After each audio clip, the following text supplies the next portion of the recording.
Among the art displayed in the mill house is the sculpture of Richard Greeves, who has a very unique home of his own. You'll meet him when Today's Wild West continues.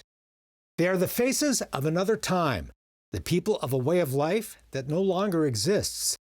They are the Native Americans Lewis and Clark met on their legendary exploration of the then unknown American West, a people and culture from long ago, brought back to life by the talent of award-winning Western sculptor Richard Greeves. When I get to meet Lewis and Clark, am I going to give them a scolding? Why in the devil didn't they bring an artist with them?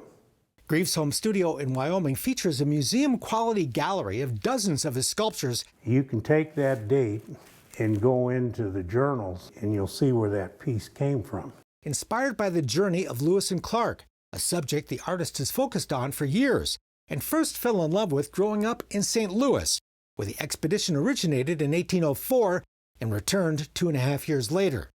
I grew up right near the cultural center of St. Louis, which is in the center. It's an area called Forest Park, and that's where the museums are at. St. Louis is home to a museum dedicated to Lewis and Clark that was first known as the Jefferson Memorial. As a teenager, Greeves spent so much time there, the institution gave him a job as a gopher.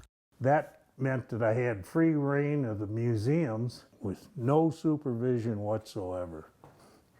I could get into the archives, and they even got Clark's furniture there. By the time I got 15, I was busting at the seams with all this knowledge about all of that and touching and everything. So that's what prompted me to want to come west. Long before, Greeves' artistic talent was clearly evident very early in life, and perhaps even sooner. I started that while I was waiting in line to be born. I think you inherit more than the color of your eyes. Raised in an artistic Irish-Italian family with Venetian roots on his mother's side, Richard still owns some of the work he created when he was just 5 years old. So the theme is the same as today. Yeah. I get a kick out of looking at them now. The same year, he started helping his godfather repair the broken fingers of statues at the local church. When they found out I could build that stuff, oh man, I mean, they put me right to work. An uncle who owned a marble shop gave him small blocks of the stone to work with, and another uncle gave Richard sculpting clay from the local brickyard where he operated the kiln. Take it home and sculpt things. I'd take it to my uncle. He'd stick it in the corners in the kilns and fire it for me. So I just been working on stuff forever. Greeves never went to art school.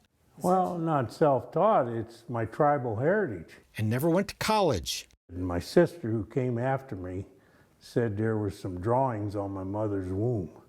So how can you miss when you got that kind of good gene pool you're coming from? At 15, Richard went to a travel show in St. Louis, where at the Wyoming tourism booth, he met a Shoshone girl. The teenager invited him to visit her family's ranch on the Wind River Indian Reservation. I came up for the roundup, and it was to here to Fort Wasky, and so, I mean, that's it. Been here ever since. Yeah. See, a sculptor is different than a painter. A painter puts his image on an existing surface. A sculptor puts something in space that did not exist. So he has to be a builder. That's my inventory just piled up there. Greeves can build most anything.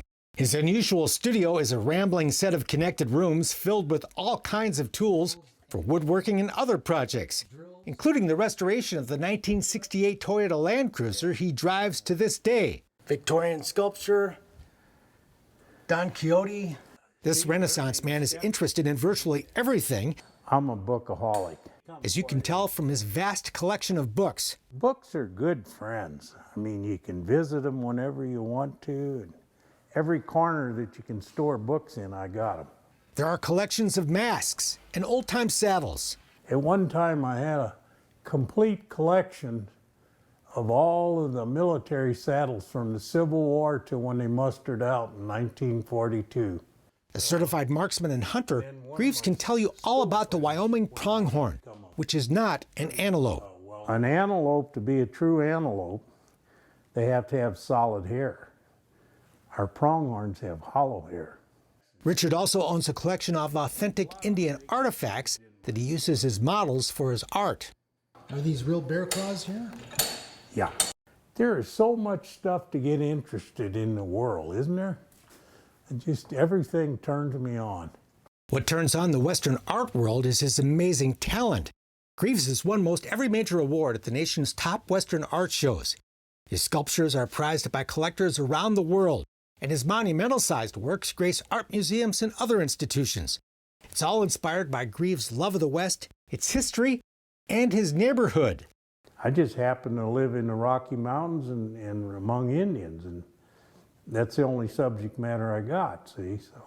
Now in his mid-80s, Richard doesn't even know how many sculptures he's created, but this happy and contented man who loves his work has no plans to retire.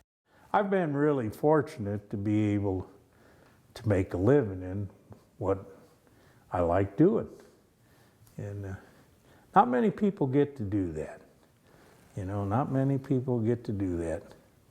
So I've had really a good life.